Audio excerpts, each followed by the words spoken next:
रावण अपनी सभा में गया और मंत्रियों से पूछा, अब युद्ध की क्या तैयारी की जाए। खुशामदी मंत्रियों ने कहा कि महाराज, चिंता की क्या बात है, मनुष्य और वानर तो हमारा भोजन है। लेकिन तभी रावण का पुत्र प्रहस्त उठ खड़ा हुआ। कहीं सचिव सठ ठकुर सुहाती, नात न पूर आव एहि भांति, बारिधि नाथ एक कपि आवा, तासु चरित मन महु सब गावा।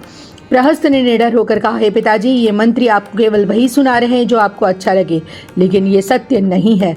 जिस समुद्र को लांघ कर एक छोटा सा वानर आया था और पूरी लंका को जला गया, तब इन मंत्रियों की भूख कहाँ गई थी? उसे क्यों नहीं खाया? और अब तो भगवान स्वयं आ गए हैं, जिन्होंने खेल खेल में समुद्र को बांध दिया। प्रथम बसीठ पठे सुन नीति, सीता देहि करहु पुनि प्रीति। प्रहस्त ने सलाह दी कि पहले दूत भेजें और सीता जी को वापस कर भगवान राम से मेल कर लें।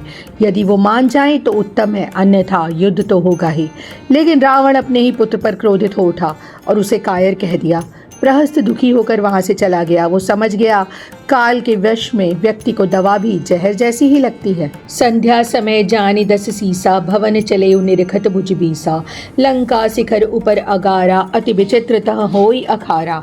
शाम हुई तो रावण अपनी 20 भुजाओं को देखता हुआ लंका की सबसे ऊंची चोटी पर बने अपने महल में गया। वहाँ नाच गाने की महफिल सजी थी, अप्सराएं नृत्य कर रही थीं और संगीत बज रहा था। रावण अपनी मृत्यु को सामने देखकर भी भोग विलास में डूबा था। सुना सीर सत सरिस सो, संतत करई बिलास। परम प्रबल रिपुसीस पर, तद्यपि सोच न त्रास। सैकड़ों इंद्रों के समान सुख को भोगने वाला रावण यह भूल गया कि उसके सिर पर स्वयं भगवान काल के रूप में खड़े हैं। अब लंका के विनाश की घड़ी अत्यंत निकट आ चुकी थी। इस एपिसोड में इतना ही।